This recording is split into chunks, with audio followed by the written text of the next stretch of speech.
జున్ను అంటే అందరికి ఇష్టం కదా! జున్ను పాలు లేకుండా జున్నుని ఎలా చేసుకోవాలో చూద్దాము. ముందుగా ఒక బాక్స్‌ని తీసుకొని దీనిలోకి అర లీటర్ పాలు వేసుకొని, దీనిలోకి తురిమిన బెల్లాన్ని 150 గ్రాముల వరకు వేసి, బెల్లం కరిగే వరకు పాలను బాగా తిప్పి, బెల్లం కరిగాక 100 గ్రాముల జున్ను పౌడర్‌ని వేసి, జున్ను పౌడర్‌ని ఎక్కడ ఉండలనేవి లేకుండా కలిపి పక్కన పెట్టుకొని, చివరగా దీనిలో మిరియాల పొడి, యాలకుల పొడిని వేసి ఒకసారి బాగా కలిపి పక్కన పెట్టుకోండి.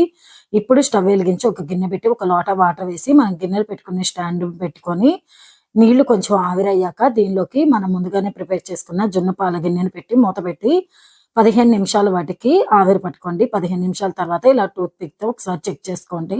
మీకు ఎక్కడైనా అంటినట్టుంటే మళ్ళీ ఒకసారి పెట్టుకొని ఒక 5 నిమిషాలు ఉంచుకోండి. ఇలా నేను చల్లారాక బాక్స్‌ని ఫ్రిడ్జ్‌లో పెట్టిన తర్వాత మీకు తీసి చూపిస్తున్నాను. ఇలాగా ఒక ప్లేట్‌లోకి చుట్టూరు కట్ చేసుకొని ఇలా టర్న్ చేసుకోండి. మనకి బయట జున్ను ఎంత టేస్ట్‌తో ఉంటుందో అంతే టేస్ట్ తోటి జున్ను రెడీ అండి.